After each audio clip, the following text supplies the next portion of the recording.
Previous మనం ఏం చేసాం, ఫైల్ రికవరీ చేసాం కదా. ఫైల్ రికవరీ గురించి చూసాం. ఇప్పుడు మనం ఏం చేయబోతున్నాం అంటే విఎం యొక్క రికవరీని చూడబోతున్నాం. అదే మాదిరిగానే ఇక్కడ click on the restore VM. దాని తర్వాత ఇక్కడ మనకి రీస్టోర్ పాయింట్స్ ఏమి ఉన్నాయనేది రీస్టోర్ పాయింట్స్ చూపిస్తుంది. సో ఈ రీస్టోర్ పాయింట్ మనం చూస్ చేసుకుందాం. చూస్ చేసుకున్న తర్వాత ఇక్కడ మనం న్యూ విఎంని క్రియేట్ చేయాలా, లేకపోతే ఎగ్జిస్టెంట్గా ఉన్నటువంటి ఆల్రెడీ ఉన్న విఎంను రీప్లేస్ చేయాలనేటువంటి రెండు ఆప్షన్ చూడొచ్చు. ఏ ఆప్షన్ కావాల్సి ఇక్కడ మనం ప్రెసెంట్ వచ్చేసి ఒక కొత్త విఎంని క్రియేట్ చేయబోతున్నట్టుగా తీసుకుందాం ఇక్కడ మనం. ఓకే, ఇక్కడ కొన్ని ఇది ఇవ్వాల్సి ఉంటుంది అనమాట. లైక్ కొన్ని ఆప్షన్స్ ఇవ్వాల్సి ఉంటుంది. ఇక్కడ మనకు ఒక స్టోరేజ్ అకౌంట్ అనేది ఖచ్చితంగా అవసరం అవుతుంది. ఎందుకోసం అంటే ఇప్పుడు మనం రీస్టోర్ చేసుకున్నటువంటి ఈ విఎం వచ్చేసి అక్కడ ఆ స్టోరేజ్ అకౌంట్లో క్రియేట్ అవుతుంది అనమాట. ఓకే, ఇక్కడ మనం దీనికి సంబంధించినటువంటి విఎం నేమ్ ఇక్కడ ఇచ్చేద్దాం.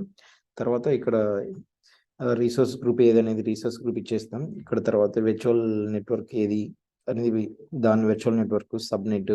తర్వాత ఇక్కడ ఇవన్నీ ఇచ్చేసిన తర్వాత రీస్టోర్ ఆప్షన్ మీద క్లిక్ చేసాం అనుకో, ఈ రీస్టోరింగ్ అనేది క్రియేట్ అవుతుంది అనమాట. ఇక్కడ మన స్టోరేజ్ అకౌంట్ ఎక్కడైతే మనం ఇచ్చింటామో ఆ స్టోరేజ్ అకౌంట్లో.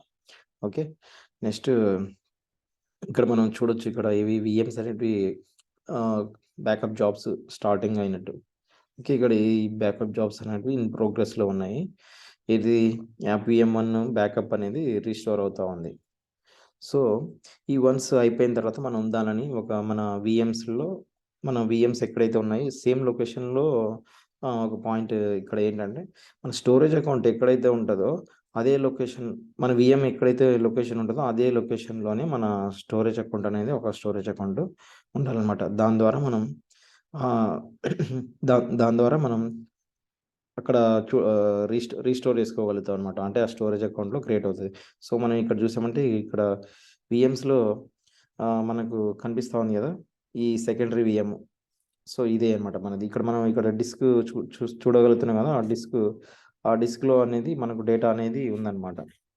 ఓకే, ఇక్కడ ఈ డిస్క్లో. సో మనం ఐఏఎస్ డేటా అనేది అంత ఎగ్జిస్టెడ్ ఉందని మనం అనుకోవచ్చు. ఇప్పుడు దీని ద్వారా మనం ఒక ఐపీ అడ్రస్ ఇచ్చినాం కదా, పబ్లిక్ ఐపీ అడ్రస్ ద్వారా ప్రీవియస్గా మనకు ఒక ఐఏఎస్ ఇన్స్టాలేషన్ చేస్తున్నాం కాబట్టి ఆ ఐఏఎస్ సంబంధించినటువంటి ఏదో ఎగ్జిస్టింగ్గా ఉందా లేదా అనేది మనం ఇక్కడ చెక్ చేస్తున్నాం. సో ఇది అనమాట. ఇప్పుడు ఇక్కడ వచ్చేసరికి ఇక్కడ నెట్వర్క్ సెక్యూరిటీ గ్రూప్ అనేది దీనికి ఎగ్జిస్టింగ్ అయి ఉండదు. ఎందుకోసం అంటే అది విఎం అయితే క్రియేట్ అవుతుంది కానీ ఎటువంటి రిస్ట్రిక్షన్స్ లేకుండా మనకు నెట్వర్క్ సెక్యూరిటీ గ్రూప్ అనేది ఉండదన్నమాట.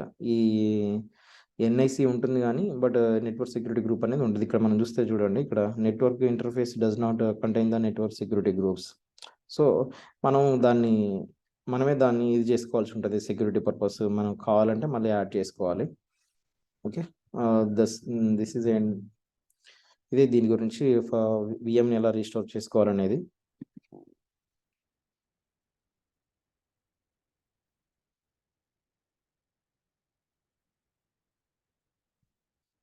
Thank you.